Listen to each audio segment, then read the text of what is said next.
শুধুমাত্র জুডিশিয়ারি যেভাবে পাওয়ার এক্সারসাইজ করছে আমি এখানে প্রেডিকশন করতে চাই না এক সময় সেই পাওয়ার এক্সারসাইজ বিগত সময়ে যেভাবে হয়েছে তারা যদি এভাবে মওকুফ পেয়ে যায় আগামী সময়ে যে অভ্যুত্থানটা হবে সেটা জুডিশিয়ারির বিরুদ্ধে হবে। এইবার যদি আমরা ইন্ডিপেন্ডেন্স অফ জুডিশিয়ারি এনশিওর না করতে পারি আর কখনো হবে না। কিন্তু তার আগে ফ্যাসিস্টদের দোসর সেই ৩০-৩২ জন যারা হাইকোর্টে বসে আছে তাদেরকে অপসারণ করতে হবে, তারা যেন সেই ইন্ডিপেন্ডেন্সের সুবিধাটা না পায়। আর আপনারা সুপ্রিম জুডিশিয়াল কাউন্সিলের প্রভিশনটা জানান আর্টিকেল 96 এবং সেই আর্টিকেল 96 আরও অনেক সাংবিধানিক প্রতিষ্ঠানের যারা পদাধিকারী তাদের ক্ষেত্রেও প্রযোজ্য হয়, যেমন ইলেকশন কমিশন আছে, অ্যান্টি করাপশন কমিশন আছে, তাদের হয়।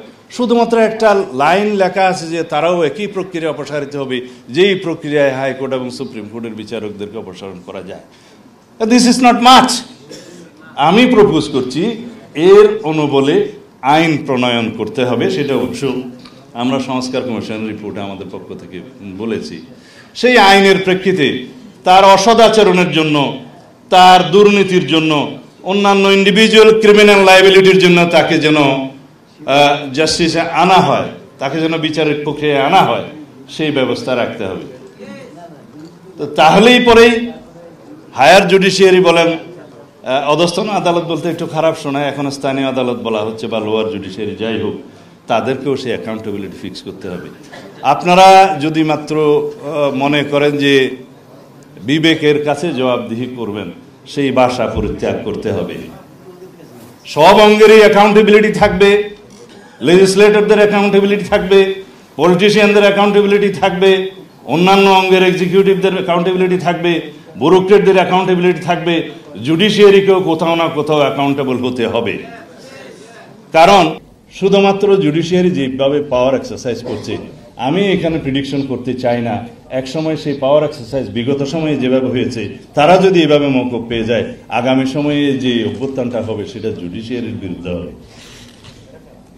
সুতরাং ইন্ডিপেন্ডেন্স অফ জুডিশিয়ারি এনশিওর করার আগে অবশ্যই ফ্যাসিবাদের দোসররা যারা বিভিন্ন জায়গায় অধস্তন এবং উপরের আদালতে বসে আছেন তাদেরকে ক্লিন করতে হবে এবং তাদেরকে বিচারের আওতায় আনতে হবে। শুধুমাত্র সুপ্রিম জুডিশিয়াল কাউন্সিল গঠনের মধ্য দিয়ে তাদেরকে অপসারণ করলে সেটা এনাফ হবে না, কারণ তাতে করে তারা বরং খুশি হবে যে তারা তাদের দুর্নীতির মাধ্যমে অর্জিত সম্পত্তি তারা ভোগ করতে পারবে। আমরা দেখছি এখানে আইন অঙ্গনে একটা কথা প্রায় আসলে শুনি যে শপথবদ্ধ রাজনীতিক নামে কিছু কিছু বিচারক এখানে ছিলেন, হ্যাঁ, এবং সেই জন্য কন্টেম্প করা হয়েছে। কিন্তু ছিল, আমি নাম নিতে চাই না, সম্ভবত এনায়েতুর রহিম ছিল, হ্যাঁ, আমি তাদেরকে জাস্টিস বলতে চাই না, দে আর ইনজাস্টিস। অ্যান্ড ইনজাস্টিস খায়রুল হকের মতো তারা বাঞ্চ অফ ইনজাস্টিস এখানে ছিল।